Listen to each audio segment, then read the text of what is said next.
మీ జీవితంలో ఎప్పుడైనా మేమెప్పటికి విడిపోము. మా ఫ్రెండ్‌షిప్ ఎప్పుడూ ఇలాగే ఉంటుంది. మా అమ్మ నాతోని ఎప్పుడూ ఉంటుంది. మా నాన్నతో నాకు ఎప్పుడూ సమస్యలు రావు. నేను, మా అన్న, మా చెల్లి ఎప్పుడూ కలిసే ఉంటాం అని అనుకున్నారా? అయితే ఇప్పుడు వెనక్కి తిరిగి చూసుకుంటే, మీరు ప్రాణం కన్నా ఎక్కువగా చూసుకున్న మీ స్నేహితుడు ఎక్కడున్నాడో మీకు తెలీదు. ఒకటే నగరంలో ఉన్న తల్లి, కొడుకులు ఇప్పటికి కొన్ని మంత్స్ అయినా కానీ మాట్లాడుకోకుండా ఉంటారు. ఎక్కడైనా కలిస్తేనే మాట్లాడతారు. ఒక్కటే తల్లికి పుట్టిన అన్నదమ్ములు గాని, అక్క చెల్లెలు గాని ఎన్నో ఇయర్స్ నుంచి మాట్లాడుకోకుండా అసలు ఎదురు పడితే కనీసం మొహం గూడా చూడ్డానికి ఇష్టపడరు. అలా ఎందుకు జరుగుతుంది? ఇంత స్ట్రాంగ్‌గా, ఇంత బలంగా ఉండే సంబంధాలు, పుట్టుకతో ఉన్న సంబంధాలు కూడా ఎందుకు విడిపోతాయి? అసలు దీనికి కారణం ఏంటి? అన్న విషయాన్ని ఈరోజు వీడియోలో అర్థం చేసుకుందాం. ఈరోజు వీడియో రిలేషన్‌షిప్స్ గురించి అసలు ఎంతో స్ట్రాంగ్‌గా ఉన్న రిలేషన్‌షిప్స్ పుట్టుకతో నుండి మనకి ఏం తెలియనప్పటి నుంచి ఉన్న రిలేషన్‌షిప్స్ కానీ, మధ్యలో మనం చాలా క్లోజ్ అయిన పీపుల్ కానీ, మనకి కొద్ది రోజుల తర్వాత విడిపోతారు. అసలు ఇది ఎందుకు జరుగుతుంది అన్న విషయాన్ని క్లియర్‌గా అర్థం చేసుకుందాం. సో, వీడియో ఎండ్ వరకు చూడండి. ఫస్ట్ ఏంటి అని అనేసంటే, ఎప్పటికైనా కానీ రిలేషన్‌షిప్ అనేది ఒక చెట్టు లాంటిది. అంటే ఒక చెట్టుకి మనము విత్తనం నాటిన తర్వాత నీళ్లు పోయాలి, సూర్యరశ్మి కావాలి, దానికి ప్రాపర్‌గా కేర్ తీసుకోవాలి, మంచి మట్టి ఉండాలి, అన్నీ ప్రాపర్‌గా ఉండాలి, వాతావరణం కూడా అనుకూలించాలి. అట్లా కాకుండా మనము చెట్టుని విత్తనం వేసేసి వదిలేసాము అనంటే అదే పెరుగుతుందిలే, దాని నేచర్ పెరగడం అది చెట్టే చూసుకుంటుంది అని వదిలేస్తే, ఆ చెట్టు ఎప్పటికి నిలబడదు. మనం అన్నీ చేసినా కానీ సూర్యరశ్మి కూడా చెట్టుకి కావాలి. అదే విధంగా ఒక రిలేషన్‌షిప్‌కి కూడా మనము ఒక్కసారి బిల్డ్ చేసాము. తల్లి, కొడుకుల రిలేషన్‌షిప్ ఎప్పటికీ అలాగే ఉంటుంది. అమ్మ జన్మనిచ్చింది కాబట్టి ఎప్పుడూ అమ్మ అలాగే ఉంటుంది. కొడుకు అలాగే ఉంటాడు అన్నట్టు ఉండదు. ఎప్పుడైనా ఏ రిలేషన్‌షిప్‌కైనా కానీ మనము కంటిన్యూయస్‌గా వర్క్ చేయాలి. చెట్టు మహా వృక్షమైనా కానీ మనము సూర్యరశ్మి ఎట్లయితే ఇంపార్టెంటో చెట్టుకి, అదే విధంగా ఎంత పెద్ద రిలేషన్‌షిప్ అయినా అంటే తల్లి, కొడుకుల రిలేషన్‌షిప్ అయినా, కూతురు, తండ్రి రిలేషన్‌షిప్ అయినా, ఏ రిలేషన్‌షిప్ అయినా కానీ, దాని మీద వర్క్ చేయడం అనేది ఇంపార్టెంట్. చాలా మంది ఏమనుకుంటారు అనంటే, రిలేషన్‌షిప్ ఉంది, ఆల్రెడీ ఉంది. ఇంకా ఎందుకు వర్క్ చేయడం అని అనుకుంటారు. అంటే ఒక్కసారి బిల్డ్ చేసిన రిలేషన్‌షిప్ ఎప్పుడు అలాగే ఉంటుంది అని అనుకుంటారు. ఇది పెద్ద అపోహ. మనము ఎప్పుడైనా కానీ, ఏ రిలేషన్‌షిప్‌కైనా కానీ టైమ్ ఇవ్వాలి. మన మనం ఆ రిలేషన్‌షిప్‌కి విలువ ఇవ్వాలి. ఆ రిలేషన్‌షిప్ మీద మనం వర్క్ చేయాలి. అప్పుడే ఆ రిలేషన్‌షిప్ అనేది నిలబడుతుంది. ఇంకొకటేంటి అంటే టేకింగ్ ఇట్ ఫర్ గ్రాంటెడ్. అంటే మనం ఏ రిలేషన్‌షిప్‌నైనా గాని నెగ్లెక్ట్ చేస్తాం. తర్వాత మాట్లాడదాంలే, తర్వాత చెప్తానులే, నేను చెప్పకపోయినా వాళ్ళకర్థమవుతుంది అని అనుకుంటారు. ఇది చాలా మిస్‌కన్సెప్షన్. మీరు చెప్పకుండా, మీరు మాట్లాడకుండా ఎవరికి ఎందుకు అర్థమవుతుంది? మీ మనసులో ఎవ్వరు ఏమవుతుందో తొంగి చూడరు గదా! కాబట్టి మీరు మాట్లాడాలి. అలా కాకుండా కొంతమంది ఏం చేస్తారంటే పక్కనే ఉన్న వాళ్ళని చాలా గ్రాంటెడ్‌గా తీసుకుంటారు. అంటే కొంతమంది తల్లిని గ్రాంటెడ్‌గా తీసుకోవడం, తండ్రిని గ్రాంటెడ్‌గా తీసుకోవడం, లేకపోతే ఫ్రెండ్ చాలా రోజుల నుంచి నమ్మకస్తుడున్నాడు, మనకెప్పుడు హెల్ప్ చేస్తాడు. అట్లాంటి పర్సన్‌ని కూడా గ్రాంటెడ్‌గా తీసుకుంటారు. అంటే వాళ్ళు నిర్లక్ష్యం చేస్తారనమాట. తల్లి ఎప్పుడూ అర్థం చేసుకుంటుంది. మా అమ్మ అర్థం చేసుకోవాలి అని ప్రాపర్‌గా మాట్లాడరు. అదే బయట వాళ్ళతో అయితే చాలా ప్రేమగా మాట్లాడతారు. చాలా బాగా మాట్లాడతారు. కానీ తల్లితో అట్లా మాట్లాడరు. ఎందుకు అననేసంటే కొందరైతే నాకు రాదు అట్లా మాట్లాడడం అని అంటారు. ఇది చాలా పెద్ద నేరం. మనము ఎప్పుడైనా కానీ మాట్లాడడం అందరితో ఎట్లా మాట్లాడతామో వాళ్ళతో కూడా అట్లనే మాట్లాడాలి. ఎందుకంటే ఏ రిలేషన్‌షిప్ అయినా కానీ ప్రేమని కోరుకుంటుంది, గౌరవాన్ని కోరుకుంటుంది. కాబట్టి మనం పక్కనే ఉన్న వాళ్ళని నిర్లక్ష్యం చేయడం అనేది కరెక్ట్ ధోరణి కాదు. అట్లా నిర్లక్ష్యం చేయడం వల్ల స్లోగా రిలేషన్‌షిప్ అనేది బ్రేక్ అవుతూ పోతుంది. ఇది ఎట్లా ఉంటుంది అనంటే ఒక బ్యాంక్ డిపాజిట్ లాగుంటుంది. మీరు మాట్లాడే ప్రతి మంచి మాట, మీరు మాట్లాడే మాట, మీరు చూపించే ప్రేమ, మీరు చూపించే కేర్ అదంతా కూడా ఒక డిపాజిట్ లాగా మీరు బ్యాంక్‌లో డబ్బులు వేస్తున్నట్టు. మీరు మాట్లాడకపోవడం, మీరు అర్థం చేసుకోకపోవడం, మీరు చిరాకు పడడం, బయటున్న చిరాకులన్నీ ఇంట్లో వాళ్ళ మీద లేకపోతే మీరు ఎవరినైతే బాగా ప్రేమిస్తారో అలాంటి వ్యక్తి మీద చూయించడం, అది ఆటోమేటిక్‌గా రిపేర్ అయిపోతుంది అని అనుకోవడం రిలేషన్‌షిప్ అననేది ప్రతిసారి ఒక విత్‌డ్రా లాగా బ్యాంక్‌లో నుంచి డబ్బులు విత్‌డ్రా చేస్తున్నట్టు. మీరు డిపాజిట్ చేయకుండా, డబ్బులు బ్యాంక్‌లో వేయకుండా ఊరికే తీస్తూ ఉన్నారనుకోండి, ఒకరోజు బ్యాలెన్స్ నిల్ అయిపోతుంది, జీరో అయిపోతుంది. అదే విధంగా రిలేషన్‌షిప్‌లో కూడా మీరు ప్రాపర్‌గా మాట్లాడకుండా, మీరు అర్థం చేసుకోకుండా, మీరు ప్రేమను చూపించకుండా, ఎక్కువ సార్లు చిరాకు పడుతూ, ఎక్కువ సార్లు మీ మీ పనేంటో మీరు చూసుకుంటూ ఉంటే, ఆ రిలేషన్‌షిప్ కూడా స్లోగా వీక్ అవ్వడం స్టార్ట్ అవుతుంది. ఒకరోజు బ్రేక్ అయిపోతుంది. అది ఎంత పెద్ద రిలేషన్‌షిప్ అయినా కానీ, ఎంత స్ట్రాంగ్ రిలేషన్‌షిప్ అయినా కానీ, మీరు ఆ పర్సన్‌తో ఎన్ని రోజుల నుంచి ఉన్నా కానీ, ఏ రిలేషన్‌షిప్‌కైనా proper care, proper love, proper response అనేది చాలా ఇంపార్టెంట్. ఇది ఫస్ట్ విషయం. ఇంకొకటేంటి అంటే చాలా మంది ఎట్లా ఉంటారు అనంటే మీరెప్పుడైనా గమనించారా? ఎప్పుడైనా ఎవరైనా చనిపోయినప్పుడు మనం వెళ్ళినప్పుడు, ఆ పర్సన్ గురించి అందరూ చాలా పాజిటివ్‌గా మాట్లాడతారు. అరే! అతను చాలా మంచివాడు. ఇట్లా జరిగిపోయింది. తను గనక నాకు సహాయం చేసి ఉండకపోతే నేనిప్పుడు ఈ పొజిషన్‌లో ఉండేవాడిని కాదు. తను నన్నెంతో ప్రేమ చేసేది. మా ఇంట్లో వాళ్ళందరికీ ఎప్పుడు ఏది కావాలన్నా అది వండి పెట్టేది. ఎప్పుడు మేము ఫోను చేసినా గానీ, మాట్లాడినా గానీ, కలిసినా గానీ చాలా బాగా మాట్లాడేది. ఆమె పనేదో ఆమె చూసుకునేది. అతను ఎవ్వరిలో అంత జోక్యం చేసుకునేవాడు కాదు. ఎవ్వరిని అంత హర్ట్ చేసే మాటలు మాట్లాడేవాడు కాదు. ఇట్లా ఎన్నో పాజిటివ్ మాటలు అప్పుడు మాట్లాడతారు.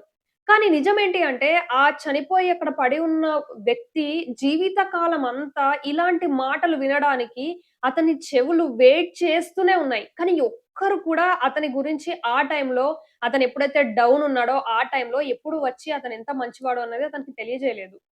యాక్చువల్‌గా ఇది చాలా పెద్ద ప్రాబ్లమ్.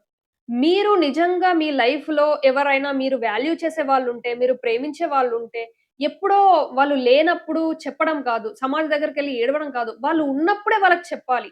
అప్పుడు వాళ్ళకు వాళ్ళేంటి, వాళ్ళని మీరు ఎంత గుర్తిస్తున్నారు, వాళ్ళని మీరు వాళ్ళు పెట్టే ఎఫర్ట్స్ కానీ, వాళ్ళు చేసే సహాయం గాని, మీరు ఎంతలా కృతజ్ఞత చూపిస్తున్నారు అన్న విషయం వాళ్ళకర్థమవుతుంది. కాబట్టి ఎప్పుడైనా కానీ మనిషి మీద ఫీలింగ్స్ మనిషి ఉన్నప్పుడే మాట్లాడాలి.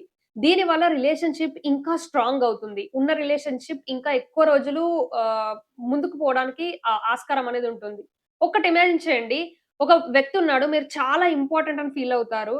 అట్లాంటి వ్యక్తికి మీరెళ్లి "నువ్వు నా లైఫ్‌లో చాలా ఇంపార్టెంట్" అని కొద్దిసేపు మీరు ఆ వ్యక్తి గురించి ఏం అనుకుంటారో చెప్పారనుకోండి. ఆ వ్యక్తికి ఆ మాటలు మీరు చెప్పిన మాటలు మొదటిసారి అవ్వచ్చు ఆయన లైఫ్‌లో ఆయన వినడం. ఎందుకు అనంటే ఎవ్వరు కూడా అట్లా చెప్పరు. వాళ్ళ పనేదో వాళ్ళు చేసుకుంటారు.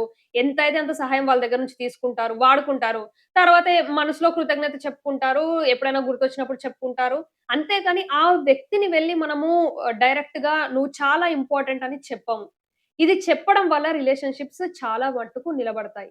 ఇంకొకటేంటి అననేసంటే ఏ రిలేషన్‌షిప్ అయినా ఒక్క రోజులో విరిగిపోదు. అంటే ఏ ఏ ఒక రిలేషన్‌షిప్ ఉందనుకోండి. ఒక్క రోజులోనే ఇంతకు ముందు వరకు బాగా క్లోజ్‌గా ఉండి, ఒక్క రోజులో ఇద్దరు నువ్వెవరు, నేనెవరు అన్నట్టు స్ట్రేంజర్స్ అయిపోరు. రిలేషన్‌షిప్స్ అనేవి స్లోగా బ్రేక్ అవుతాయి. అంటే వాళ్ళు ఎంత ఎఫర్ట్స్ పెట్టినా మనం దాన్ని గుర్తించకపోవడం, వాళ్ళు కాల్ చేసినప్పుడు మనము ప్రాపర్‌గా రెస్పాన్స్ ఇవ్వకపోవడం, ఉంటాడులే, ఉంటుందిలే, ఎక్కడికెళ్తుంది అన్న ఫీలింగ్‌తో ఉండడం.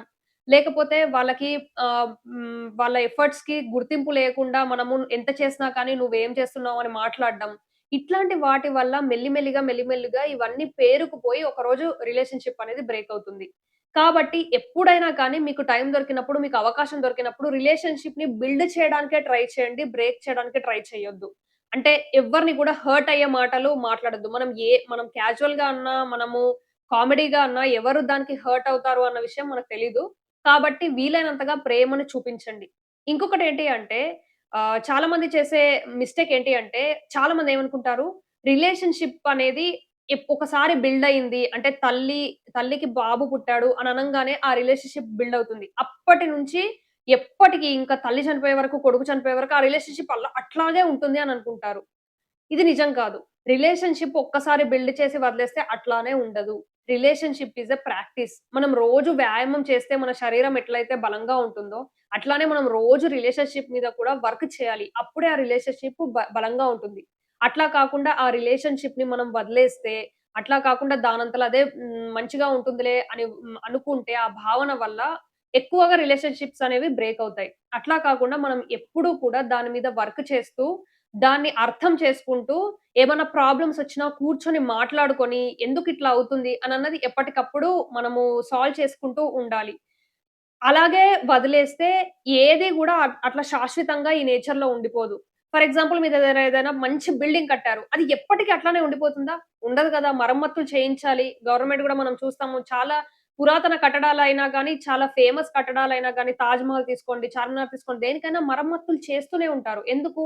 అది మంచిగా ఉండడానికి, దాని అందం ఎప్పటికి అట్లానే కనిపించడానికి. అదే విధంగా రిలేషన్‌షిప్‌లో కూడా మనం ఎప్పుడు వర్క్ చేస్తూనే ఉండాలి. అండ్ రిలేషన్‌షిప్స్ అనేవి చాలా డెలికేట్ ఉంటాయి. చాలా నాజూగ్గా ఉంటాయి. మనం ఒక మాట అన్నా, మనము లేకపోతే మనం ఏదన్నా తప్పుగా బిహేవ్ చేసినా కానీ, ఇన్ని రోజులు మనం కష్టపడి బిల్డ్ చేసుకుందంతా ఒక్క రోజులో కొలాప్స్ అయిపోతుంది. కాబట్టి మనము కత్తిని వాడేటప్పుడు ఎంత జాగ్రత్తగా ఉంటామో, మన నాలుకను వాడేటప్పుడు కూడా అంతే జాగ్రత్తగా ఉండాలి. ఇంకా చాలా మంది ఏమనుకుంటారు అనంటే లవ్ కానీ, ఫ్రెండ్‌షిప్ కానీ ఎప్పటికి అలాగే ఉంటుంది అని అనుకుంటారు. అంటే ప్రేమలో ఉన్న పర్సన్‌కి లేకపోతే భార్యకి కానీ, భర్తకి కానీ ఒక్కసారి పెళ్లయిపోయింది అనంటే ఎప్పటికి అట్లానే సాగుతూ ఉంటుంది లైఫు అని అనుకుంటారు. ఇప్పుడు మనం చాలా ఇన్సిడెంట్స్ చూస్తున్నాము సొసైటీలో జరిగేది. కాబట్టి మనకొకటైతే అర్థమవుతుంది. ముందులాగా కాదు ఒక్కసారి పెళ్లయిపోయింది అనంటే ఇంక మనము వాళ్ళకి లవ్ ఎక్స్‌ప్రెస్ చేయాల్సిన అవసరం లేదు. వాళ్ళకి మనం కృతజ్ఞత చెప్పాల్సిన అవసరం లేదు అన్న సిట్యుయేషన్ కాదు. మనం ఎప్పటికప్పుడు మనం వాళ్ళని ఎంత కావాలనుకుంటున్నామో, మనం వాళ్ళని ఎంత ప్రేమిస్తున్నాము అననేది చెప్పాల్సిన అవసరం ఉంది. అప్పుడే ఆ రిలేషన్‌షిప్ అనేది బిల్డ్ అవుతుంది అన్నది గుర్తుపెట్టుకోండి. ఇంకొకటేంటి అంటే, ఈరోజు మీరు ఈ వీడియో చూసిన తర్వాత ఒక పని చేయాలి. అదేంటి అంటే మీరు మీ లైఫ్‌లో ఎవరైతే మీకు ఇంపార్టెంటో అమ్మ కానీ, నాన్న కానీ, అన్న, చెల్లి, ఫ్రెండ్స్, రిలేటివ్స్ ఎవ్వరైనా కానీ మీకు ఎవరైతే చాలా క్లోజ్ ఉంటారో వాళ్ళకి దగ్గరగా ఉన్నారు అనంటే డైరెక్ట్‌గా వెళ్లి కలవండి. డైరెక్ట్‌గా వెళ్లి కలిసి వాళ్ళు నువ్వు నాకు మీరు వాళ్ళకి ఏం చెప్పాలని అనుకుంటున్నారో ఫర్ ఎగ్జాంపుల్ వాళ్ళు "నువ్వు నాకు చాలా సహాయం చేశావు. నువ్వు నా లైఫ్‌లో ఉన్నందుకు థాంక్ యూ. నువ్వు చేసింది నేనెప్పటికీ మర్చిపోలేను. నువ్వు చేయడం వల్లనే నేను ఈరోజు ఈ పొజిషన్‌లో ఉన్నాను." అని మీరు ఏమైతే చెప్పాలని అనుకుంటున్నారో అంటే ఒక్కొక్క పర్సన్‌కి ఒక్కొక్క డిఫరెంట్‌గా ఉంటుంది. వాళ్ళు చేసిన సహాయం కానీ కొందరైతే కలిసి నవ్వుకుంటారు, మాట్లాడుకుంటారు. ఎన్నో స్ట్రెస్ ఉన్నా గాని ఫ్రెండ్స్ ఇద్దరు కలిసి మాట్లాడుకొని నవ్వుకున్నప్పుడు ఎన్నో స్ట్రెస్ అనేవి వెళ్ళిపోతాయి దూరంగా. అట్లాంటివి ఏమైనా ఎక్స్‌పీరియన్స్ ఉన్నా కానీ వాళ్ళతో షేర్ చేయండి. ఒకవేళ మీకు కలిసే అవకాశం లేదు అనంటే అట్‌లీస్ట్ ఫోను తీసుకొని కాల్ చేసి అయినా వాళ్ళతో మాట్లాడండి. ఎందుకు అనంటే, మీరు చెప్పే ఈ మాటలు వాళ్ళ చెవులు ఎన్నో రోజుల నుంచి వినడానికి, వాళ్ళ మనసు ఎన్నో రోజుల నుంచి అర్థం చేసుకోవడానికి పరితపిస్తుందేమో. కాబట్టి ఈ అవకాశాన్ని అస్సలు మిస్ చేసుకోకండి. ఇది చేసిన తర్వాత నిజంగా మీరు చేస్తే ఇది చేసిన తర్వాత డెఫినెట్‌గా వాళ్ళు మిమ్మల్ని చూసే దృక్పథం కంప్లీట్‌గా మారుతుంది. వాళ్ళేమన్నారు అన్న రెస్పాన్స్, ఈ ఎక్స్‌పీరియన్స్ డెఫినెట్‌గా కామెంట్ సెక్షన్‌లో షేర్ చేయండి. ఇది నాకు కొంచెం బూస్ట్ లాగా ఉంటుంది. అండ్ ఈ వీడియో గనుక మీకు ఇన్ఫర్మేటివ్ అనిపిస్తే డెఫినిట్‌గా లైక్ చేయండి. ఇట్లాంటి వీడియోస్ కోసం ఛానెల్‌ని సబ్స్క్రైబ్ చేసుకోండి. మీరు లైక్ చేస్తే వీడియో కొత్త వాళ్ళకి రీచ్ అవుతుంది. అండ్ మీరు ఏ వ్యక్తి దగ్గర నుంచి మాటలు వినాలనుకుంటున్నారు అనే వాళ్ళకి డెఫినిట్‌గా వీడియో షేర్ చేయండి. Thank you.